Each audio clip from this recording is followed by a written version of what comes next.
CBN Amazônia Manaus, 101,5 FM.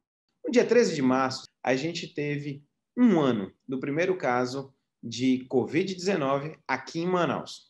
Faz mais ou menos um ano e meio que começou a pandemia em todo o mundo e a gente trouxe aqui para falar, não do Covid especificamente, mas uma coisa que traz muito pior, de uma coisa que é tão ruim quanto a doença Covid, são as suas sequelas. A gente vai trazer hoje o médico cardiologista, Dr. Rizieri Gomes, para falar um pouquinho com a gente. Rizieri, tudo bem, meu amigo? Como é que você está? Ô Jefferson, tudo bem? Obrigado, honrado pelo convite de estar estreando nesse novo formato com você. É um prazer estar aqui. Espero poder contribuir com os teus telespectadores agora, né? Antigamente ouvintes, hoje telespectadores, para que a gente possa agregar algum conhecimento e trazer benefício. Com certeza. Rizieri, para começar o bate-papo de hoje, existe um estudo brasileiro, né, chamado Covid longa, que é realmente para falar um pouco sobre as complicações e as sequelas que a gente tem dessa doença. Especificamente, um dos maiores medos dos nossos pacientes são os problemas cardiológicos. Muitas pessoas, depois de toda aquela crise de ter ficado na UTI, saiu tudo bem, e daqui a pouco tem um infarto ou tem uma miocardite, tem alguma outra alteração no coração, e a sensação é de que voltou para o zero de novo. Eu queria que você falasse para a gente um pouquinho, primeiro desse estudo do Covid longa, e eu queria que você especificasse quais as alterações cardíacas que a gente vai ter dessa doença, que a gente vai conseguir falar um pouquinho aí, tanto o que pode acontecer e como ir em busca disso daí. O estudo Covid longa, Covid prolongada, já não se tem muito nome definido. Ele, inicialmente, o Brasil foi incluso nesse estudo agora, né? Hospitais do Rio Grande do Sul e São Paulo apontaram dados para a OMS, que aceitou ele junto ao estudo. Instituições dos Estados Unidos, México e Austrália, eles mapearam mais de 18 mil pesquisas associadas à Covid e documentaram os 15 principais estudos, sendo estudos da Inglaterra, sendo estudos do Reino Unido, Estados Unidos, México, China, Egito. Esses estudos, associados agora à inclusão do Brasil, documentaram 55 sintomas no pós-Covid. E isso é a realidade do que a gente acaba encontrando hoje no consultório. O paciente sobrevive ao Covid e ele convive com sintomas diversos pós a doença. O sintoma mais frequente foi a fadiga. O sintoma mais frequente foi a fadiga, correspondendo a 58% dos pacientes no pós-Covid. Mas existem alterações que causam medo, pavor, como infarto, AVC, trombose. E por que tudo isso acontece? É o que nós vamos falar um pouquinho hoje sobre isso. E começando a até falar um pouquinho sobre a fadiga. Esse cansaço, essa fadiga, ela vai se dar por causa do problema pulmonar ou problema do coração, ou na realidade os dois juntos? Jefferson, não tem como nós sabemos sem o paciente se submeter a uma avaliação. É lógico que a maioria das vezes é por causa pulmonar. O paciente evolui com um processo fibrótico no pulmão. O que significa isso? Partes do pulmão dele deixam de funcionar e você tem que se readaptar, tem que reaprender a respirar e tentar recrutar a maior quantidade de tecido do pulmão através principalmente da fisioterapia. E quando eu falo para você de fisioterapia, Jefferson, o pós-Covid é um acompanhamento multidisciplinar. Não tem um médico que vai resolver o teu problema. Você acaba tendo que compensar o teu diabetes, avaliar teu coração, cuidar do teu pulmão, cuidar da tua nutrição. A fisioterapia é fundamental, ou seja, depende de diversos profissionais para conduzir esse paciente que evolui com certas complicações no pós-Covid. Especificamente na sua área, Rizieri, quais são as complicações mais comuns que a gente tem no COVID e qual é aquela mais temida por todo mundo? Bom, a gente tem encontrado uma grande quantidade de queixas de arritmia. A arritmia é uma das mais frequentes. Elas aceleram o coração, algumas até muito graves, e elas estão associadas à inflamação do músculo do coração, que é a miocardite. A miocardite é uma inflamação que o vírus atinge direto o músculo cardíaco, gerando um processo inflamatório numa parede. E a evolução dela pode ser desde casos mais leves até casos mais graves. Nos casos mais leves, o paciente tem dor, uma dor que parece com a dor do infarto, e muitas vezes leva o paciente para a emergência. Por quê? Porque a dor é muito parecida e não tem como distinguir ela de uma ou de outra. Mas é importante que ele vá ao pronto-socorro, porque uma das complicações do pós-Covid também é o infarto.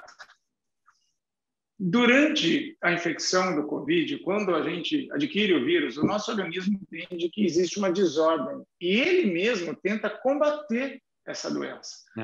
Ele libera células de defesa do organismo, onde essas células produzirão substâncias que são as citocinas. Essas substâncias vão tentar combater o vírus, só que, infelizmente, elas também agridem a parede dos vasos, que é chamado endotélio. A parede do vaso, uma vez agredida, aumenta o risco de rompimento, de ruptura da parede, da inflamação da parede ou de placas que tenham nela, e causando com isso a obstrução desses vasos. A obstrução é o processo trombótico. O próprio vírus também pode atingir a parede do vaso, causando o mesmo mecanismo. O aumento do risco de trombose gera a obstrução. E se obstrui o vaso no coração, a gente está falando de infarto. Se obstrui o vaso no cérebro, estamos falando de AVC. Agora, a gente tem a artéria que nutre o coração e o cérebro, que a gente acabou de falar, que quando obstrui, ele causa infarto AVC. Mas também existe o endotélio da veia, que são os vasos que levam o sangue da extremidade para o coração. E uma vez este vasinho comprometido e evoluindo com a oclusão, pode gerar a tão temida trombose. A trombose acontece nas veias. A trombose arterial gera consequências, mas também pode acontecer nas veias, causando a pior complicação, que é o tromboembolismo pulmonar, e que pode matar. O que você falaria para esses pacientes, para as pessoas que tiveram Covid, mesmo que tenha sido leve, o que eles deveriam fazer, como é que eles deveriam fazer para saber se tem ou não algum problema no coração? Então, isso é muito pertinente. Existe um trabalho italiano e um outro trabalho, tirar a coçada no nariz, que é punk. Né? Ô, Jefferson, sua pergunta é muito pertinente. Tá? Existe um trabalho alemão e um trabalho italiano e que eles documentaram em pacientes jovens e no alemão até em pacientes assintomáticos com Covid o comprometimento cardíaco, a presença de miocardite em pacientes com sintomas leves ou mesmo assintomáticos. Então, não é para sair aí colocando medo e pavor na população, porque a gente também vive uma epidemia de ansiedade, mas que você busque uma avaliação. Nunca foi tão importante ter a saúde em dia. Então, para você saber se você está bem, você precisa fazer uma avaliação. Acho que é fundamental você ter isso na tua cabeça. Passei por uma doença que pode ter mexido com todo o meu corpo, que esse é o Covid. Então, eu preciso ver como que o meu corpo está. Eu preciso ir lá dar uma checadinha. Você não consegue simplesmente, com a consulta, com uma anamnese, né, que é aquela conversa que a gente tem ali no consultório, de forma isolada, afastar o risco da doença. Por quê? Porque a miocardite nem sempre é sintomática. Alterações de arritmia nem sempre são sintomáticas. Às vezes é o que motiva, mas tem gente que está aí sem sintoma, passou pelo Covid, voltou à prática de atividade física, e a gente tem relatos aí de jovens, atletas, evoluindo com morte súbita pós-Covid. É só dar uma digitadinha na internet que você vai encontrar caso. Sim. É excepcionalidade? É, mas a excepcionalidade pode ser você, que pratica atividade física com alto rendimento, aumentando aí teu risco de arritmia no pós-Covid. E olha só, a gente falou um pouquinho agora sobre o coração, que na realidade é a complicação mais temida. Infelizmente, aqui em Manaus, a gente perdeu vários amigos médicos que tiveram alterações cardíacas, vieram a infartar depois do coronavírus. Mas a mais comum, quando você falou sobre a fadiga, sobre o cansaço, que é aquela onde a gente observa muito aquele paciente, às vezes, que não era nem atleta, não se cuidavam, e depois que passaram, infelizmente, por todo um processo de tratamento do Covid, ele decidiu que agora ele ia começar a mudar a vida dele. E a primeira coisa que a gente faz, que é muito mais fácil, muito mais barato, é compra um tênis, bota no pé e sai correndo. E esse cansaço, essa parte pulmonar, você pode falar um pouquinho para a gente o que acontece? Por que a pessoa não consegue ali? Ela vai tentar dar uma corrida e tá ruim. Ruim mesmo, ela só consegue caminhar e ela começa a entender que ela tem as suas limitações. Você pode falar um pouquinho para a gente o que acontece no nosso pulmão? Seguinte, imagina que antes do Covid você tinha 100% do teu pulmão funcionando. Sim. Com a infecção, a gente disse lá que gera processos de formação de coágulos, né, de possíveis coágulos, e eles depositam na periferia dos vasos. E o pulmão também tem vasos. Então, quando você faz aquela trombose periférica dos vasos do pulmão, gera aquelas áreas de fibrose, que é tão famosa a imagem vidro fosco. Sim. Aquilo significa que aquela parte do teu pulmão deixou de funcionar. Você passa os 14 dias aí da infecção e, graças a Deus, foi até bem, teve um comprometimento no pulmão. Só que você perdeu 25% da tua capacidade pulmonar. Não adianta querer comparar a 2, 3 semanas antes a tua capacidade pulmonar hoje. Então, é fundamental que você entenda que você vai ter um processo adaptativo. Vai ter que trabalhar para reconquistar aquela função pulmonar que você tinha. Aí é onde entra a parceria, né? Eu costumo dizer a parceria com o fisioterapeuta. Sim. Que é um divisor de águas, tanto no paciente internado no hospital, que é o que faz a grande diferença. Não basta só oxigênio, não. Uma fisioterapia respiratória bem feita salva vidas. E na recuperação não é diferente.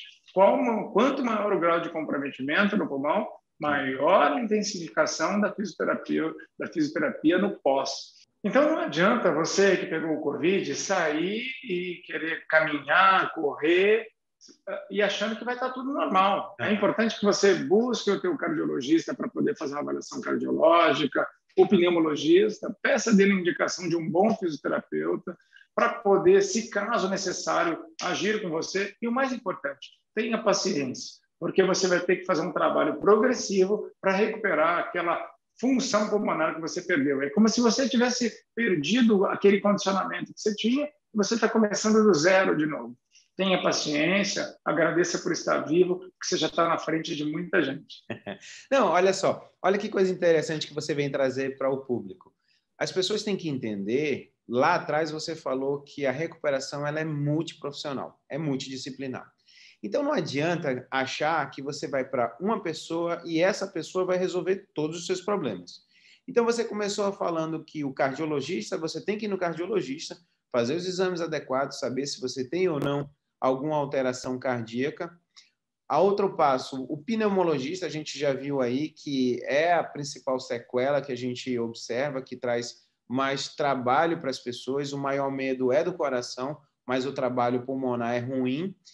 E não é só o médico, você tem o fisioterapeuta, e o fisioterapeuta é quem vai estar ali do lado, quem vai passar todo aquele exercício e que vai fazer com que as pessoas melhorem dessa parte respiratória. Um outro assunto que eu queria entrar com você é sobre a perda do paladar e a perda do olfato, onde muitas das vezes é a primeira coisa que acontece, que hoje em dia todo mundo, olha, perdeu o paladar, perdeu o olfato. Eu lembro que no final de ano falava assim que nas festas de fim de ano, se você quisesse estragar a festa de Natal da sua família, era só você dizer que, poxa, que isso aqui deve estar muito bom, pena que eu não estou sentindo nada. Então, assim, isso é um sintoma comum, mas muitas das vezes é o sintoma de pessoas que têm sintomas leves e só fica com isso. Mas essa perda de olfato e paladar, muitas das vezes ela fica por 3 meses, por 6 meses. O que você pode falar para a gente sobre essa perda de olfato e paladar? Olha, Jefferson, desde o início, a gente até usava a perda de paladar e olfato como diagnóstico diferencial da doença. Eu estou com gripe, estou com febre, mas está com paladar, está com olfato? Sim. À toa, então acho que não é Covid. A gente usou isso como um fator muito importante no diagnóstico da doença, porque era muito frequente, às vezes era a primeira manifestação da doença. E o que a gente observa de lá para cá? Que é transitório, Jefferson, que é transitório e que normalmente as pessoas vão gradualmente recuperando, algumas mais rápido, outras demoram mais. E até o presente momento, não tem nenhum estudo mostrando que a terapia X, a terapia Y traz resultado. A gente precisa basear no que tem de ciência. Então, o que eu posso te dizer, Jefferson, que até o momento a gente tem um comportamento transitório da perda de olfato e paladar e que não temos, até o presente momento, nada que evidencie melhora na recuperação. Aromaterapia, trabalhar em cima disso. Poxa, é interessante, vamos lá, estimule. Mas falar para você que assim, tem indicação para você poder fazer isso, a gente não pode dizer até o presente momento. Uma outra coisa interessante que eu já ia te perguntar sobre a aromaterapia, porque muitas das vezes as pessoas acham que nós médicos somos chatos, que muitas das vezes a gente implica com alguma coisa, mas na realidade as pessoas têm que entender que para a gente poder, dentro do consultório, ou até quando a gente está aqui falando para um público muito maior que vai poder ter acesso, a gente tem que pegar um estudo onde pegou pessoas que usaram aromaterapia, que não usaram aromaterapia, e no final, quem usou aromaterapia, ele teve melhor destaque e uma melhora maior do que quem não usou. Então, como a gente não tem esse estudo, a gente acaba sendo levado a dizer assim, eu não sei. Então, assim, você quer... A gente precisa diferenciar a indicação de opinião. Exato. Uma coisa é indicação, daí você tem respaldo para indicar. Outra coisa é tua opinião. Eu acho. O eu acho você pode usar para qualquer coisa. Eu acho que o frio é melhor do que o calor. Tudo bem, é a tua opinião. Outras têm outra opinião e assim está tudo bem. É importante respeitar. Eu acho que a gente não defende que é contra, que é a favor. Eu tenho falado muito. Eu acho que o Covid ele trouxe para a gente um paradigma. A única certeza que a gente tem é que a gente não tem certeza de nada. A gente está aprendendo. Então, o tempo vai dizer um monte de coisa. O remédio X faz bem, o remédio X faz mal. Cara, não tem que esperar. A gente tem que basear como médico que tem informação técnica. Eu tenho que basear na tecnicidade, que é o quê? Pegar os estudos, as evidências científicas e, através dela, gerar a minha opinião baseada em estudo. E amanhã os estudos novos sairão e não tem problema mudar de opinião. Por quê? Porque eu não sou dono da verdade, né? Os estudos eles podem cair por terra diversos medicamentos no mundo, já na história, que saíram como grande herói e hoje são proscritos, né? Não são mais prescritos, são proibidos de serem prescritos. E outros que vinham com uma função X, por exemplo, a gente pensa em Viagra, que nasceu para hipertensão pulmonar e o efeito colateral dele foi um tratamento para disfunção erétil. Ninguém toma Viagra para hipertensão pulmonar. Eu lembro que quando eu estava na residência, a gente passava pela casa de pediatria e a gente prescrevia para o filho recém-nascido, para a criança que tinha no pós-operatório Viagra, o pai vinha tirar satisfação com a gente, porque ele entendia que Viagra era para disfunção erétil. Então, assim, por isso, a gente tem que basear no que tem de informação para poder indicar. Agora, se qualquer pessoa quiser dar a opinião dela, fica à vontade. Vai ser bem-vinda, você tem a tua opinião, eu posso ter uma opinião divergente e a gente ainda consegue ser amigo. Não, e na medicina, as máximas da medicina, lógico, são brincadeiras e coisas nossas, médicos. Primeiro, é nem nunca, nem sempre, então a gente não pode dizer que uma doença... nunca aconteceu isso nessa doença. Principalmente você falou lá no começo que só de sequela que está catalogada são 55. Então, assim, pode acontecer de um tudo, como diz o nosso caboclo aqui do Amazonas. E a outra coisa, eu ouvia muito dos meus professores dizer assim, não seja o primeiro e nem o último. Por quê? Porque muitas das vezes as coisas estão começando, olha só, a gente está falando sobre um assunto de perda de paladar e olfato. Aqui no Amazonas, o pessoal da Otorrino, da Universidade Estadual do Amazonas, tem um ambulatório específico só para quem teve perda de olfato e paladar pós-Covid. Então, assim, imagina onde estão indo os estudos. A gente, no meio médico, alguns amigos meus de faculdade, essa semana a gente estava conversando e comentando sobre isso. Daqui a 5 ou 10 anos, a gente vai olhar para trás de tudo que a gente fez e aí a gente vai até rir da situação, dos motivos que é o seguinte, muitas coisas a gente acertou sem ter certeza no momento que a gente estava acertando, mas não sabia, pô, é isso mesmo, não é mais como está dando certo, a gente segue. E muita coisa que vai ser jogada fora, e não só o Covid, todas as outras doenças, como você falou, a gente está de frente para uma doença e aí a gente tem que lutar com ela, mas por enquanto às cegas. Então a gente acabou de passar aqui no Amazonas na segunda onda da pandemia e eu queria que você deixasse uma mensagem para essas pessoas que passaram pela pandemia, as que infelizmente ficaram doentes, mas que agora elas estão se recuperando e tem ou não sequela. Muitas das vezes nem sabe que tem sequela ainda. Qual a mensagem que você poderia deixar para essa população?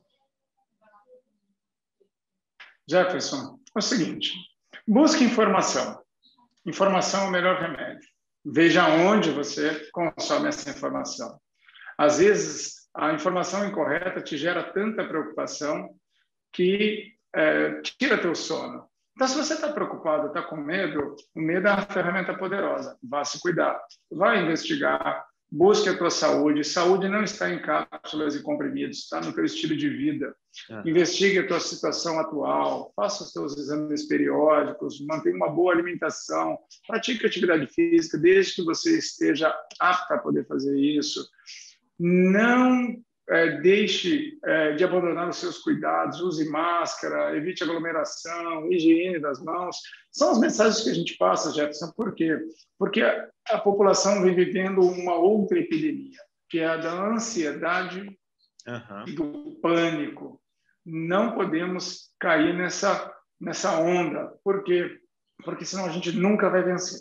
A gente precisa entender que estamos passando por isso, existe um horizonte que é a vacina.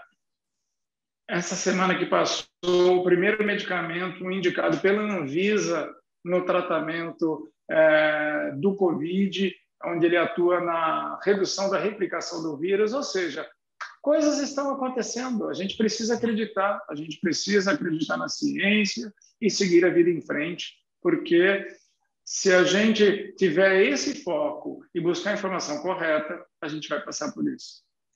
Rizieri, eu queria te agradecer muito pela entrevista.